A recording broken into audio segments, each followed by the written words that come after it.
a recording of a man who sounds a whole lot like Elvis Presley singing a song not in the Elvis catalog. A family and its lawyer turned to News Channel 3 for help. I know the paperwork's real. I am confident that the tape is real. But like they said, there's a lot of impersonators who could do this. I tracked down audio analysts. Everybody has a certain pathological characteristic to their voice. And music experts. It's a very significant find if it is indeed the real deal. Searching for answers. Is this the lost recording of Elvis Presley? Find out tonight in a two-part special report at 5 and 11. Until then, I'm Mike Chesney, News Channel. This is the story of a king. The king. And a recording. I'm living. This recording. Living to love you. Of a song called Living to Love You. And according to Battle Creek attorney Violet Hinton, that's Elvis Presley singing. She says the song comes from songwriter Jimmy Crane and producer Albert Lee, recorded in 1976, the year before Elvis died. There's a series of unfortunate events. Jimmy Crane died. Albert Lee had a stroke. His studio was broken into. He had a second stroke and he died. And the recording disappears, only to be rediscovered years later, collecting dust in the attic of Albert Lee's wife's home. Her house was foreclosed on. They were going through it. They found all this stuff. One of those sons lives in Battle Creek and brought the recording he believed was Elvis to Hinton.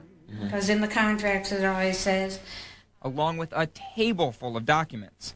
All the tapes, all the contracts, all the songs written by Jimmy Crane, copyrights. Hinton, a lifetime Elvis fan, couldn't help but be all shook up. He was the greatest. There's no one like Elvis Presley, never will be. They can say that other singers were as good. They can't be. So when I heard that, I knew that that was Elvis Presley. I knew it. Hinton says she's verified the authenticity of the documents, and she says they connect Elvis, Jimmy Crane, and Albert Lee all to this song. Perhaps most important, shipping receipts. On the song line, Living to Love You. The artist line, Elvis. But Hinton admits there's no smoking gun here, no one piece of evidence that proves that this recording is really the king himself.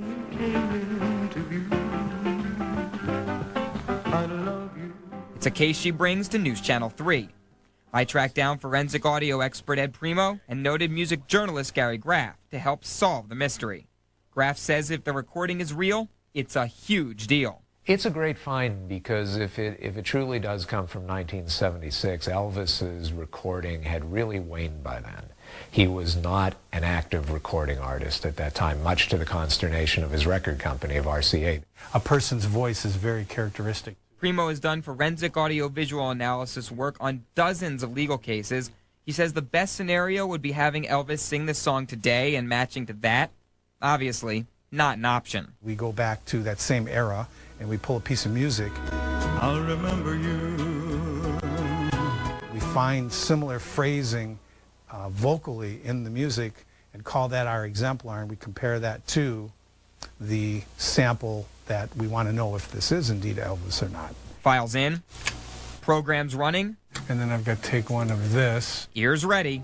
Living to love you.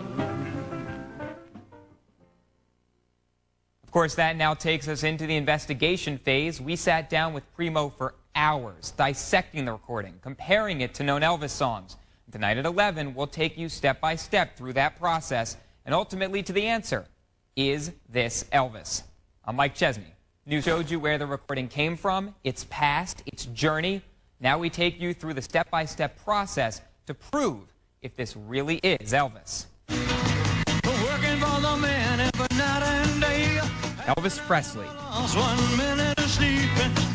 the king, the singer of hits like Love Me Tender and Heartbreak Hotel, I'm living. and maybe also of this recording, Living to love you. titled Living to Love You, never released. Documents tie it back to 1976 and songwriter Jimmy Crane and producer Albert Lee. When both men died, the recording disappears into an attic and is only recently rediscovered and brought to Battle Creek attorney Violet Hinton. Even though it's not the best tape, I knew it was Elvis Presley. But now she needs to prove it, and News Channel 3 steps in to help solve the mystery. I tracked down forensic audio expert Ed Primo. Critical listening is probably one of the most important parts of voice identification. And respected music journalist Gary Graff. A complete, previously unreleased song by Elvis is a grail. Maybe not a holy grail, but it's still definitely, it's a significant find. Primo explains how he's going to determine if the recording is actually of Elvis. So what we do is we go back to that same era and we pull a piece of music. We find similar phrasing vocally in the music and call that our exemplar, and we compare that to the sample that we want to know if this is indeed Elvis or not. And then he listens. I'll spend my lifetime. And listens. For now, my love. And listens. I'll remember you. To Living to Love You, to What Now My Love, and I'll Remember You off of Aloha from Hawaii. He analyzes the audio spectrum, watches the waveforms bounce, and eventually, the veteran witness from dozens of court cases delivers his verdict. Putting you under oath, is that Elvis? What would you say? Yes, it's Elvis Presley. There's no doubt in my mind. Tonality, vibrato, phrasing, the spectrum, all a match. But we take it one note further. Check out the audio from a known Elvis song and our suspected Elvis song. You can see how closely they match.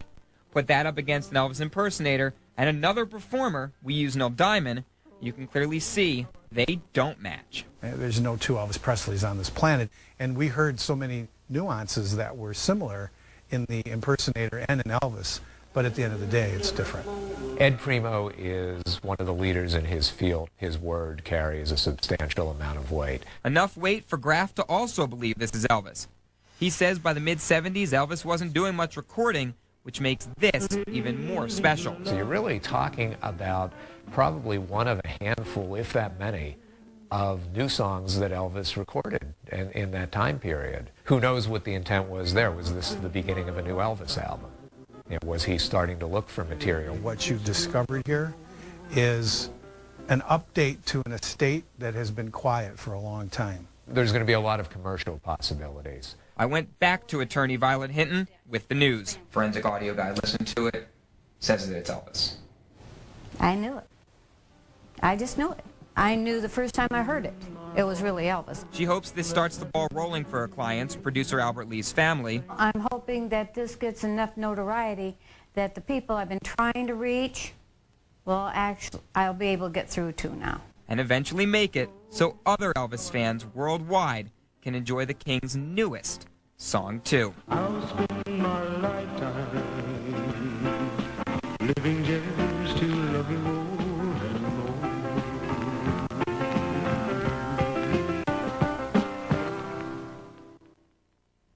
This may be only the beginning of the new journey for this recording. Graff says if the right people hear about it, they could raise ownership questions, and the original reel-to-reel may also exist, but the Lee family doesn't have it. We reached out to Graceland and Sony Music Entertainment about this story, but we did not get a response. I'm Mike Chesney, News Channel 3.